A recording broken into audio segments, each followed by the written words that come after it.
Ibese insizwa iqhubeke ke ikhulume uMateyu chapter 17, ikhulume nge-Mount of Transfiguration ukuthi uJesu waya entabeni wahamba no Petro noJohane noJakobe. Befika entabeni uJesu wafika wakhuluma noEliya, wafika waphinde wakhuluma noMose. Wathi uMose urepresenta umthetho, uEliya urepresenta abaprofeti. Wathi ayikho irecord ukuthi bathini bathini ngoba lawa amadlozi aphethe iministry kaJesu. Hold on. Whoa.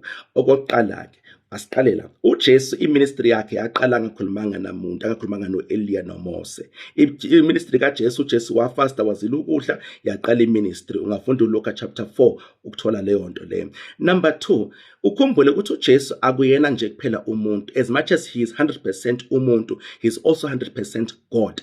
Usuka phi? Ungulizwi ewayekhona ekuqaleni, wayekhona emaphakadeni. Usuka phi? Ezulwini, usuka kuBaba. So unguNkulunkulu, unguNkulunkulu, akayena nje umuntu. Uma bevela ke oMose, bevela noEliya, bakhuluma noJesu, futhi ke lento enzeke emini bengalona iphupho leli, abafikanga ngephupho. Futhi uJesu azange abeke umsamo, uJesu wayekhuleka. Bafika ke bakhuluma lento abayishoyo kuye esingayazi ukuthi bekuyini. Kodwa ke uma manje ke uPetro esithi asakhe amadokodo sakhele uMose noEliya, uJesu wayenqaba lento lokuthi yenzeke, umbono waphela ke.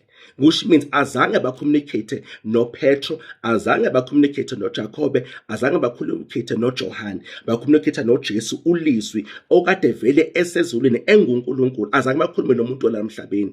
And futhi ke azange athi uJesu ke uyabona njengoba ke ngikhulumile ke noMose noEliya, nani noMose noEliya, nani ke kumele nikhulume nabakini. Azange akusho uJesu lokho. Funny ukuthi uthatha le passage uyayitwista nje, uyenza utolika ngendlela favorisha lento afuna ukuyisho, but that passage does not say lezinto azishoyo ukuthi kumele uxhumane nabantu abaphethe impilo yakho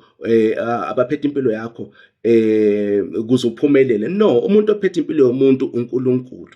Umuntu ophethe impilo yomuntu uNkulunkulu akubona abakini. iBhayibheli lesivezela kuMshumayeli chapter 9 ukuthi abantu abangasekho lamhlabeni, abantu abafile, abasenaso isabelo kwaloko kwenza ngaphansi kwelanga.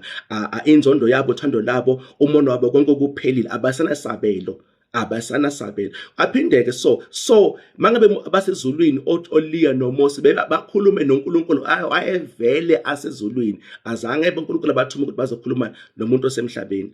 Ngiyabonga.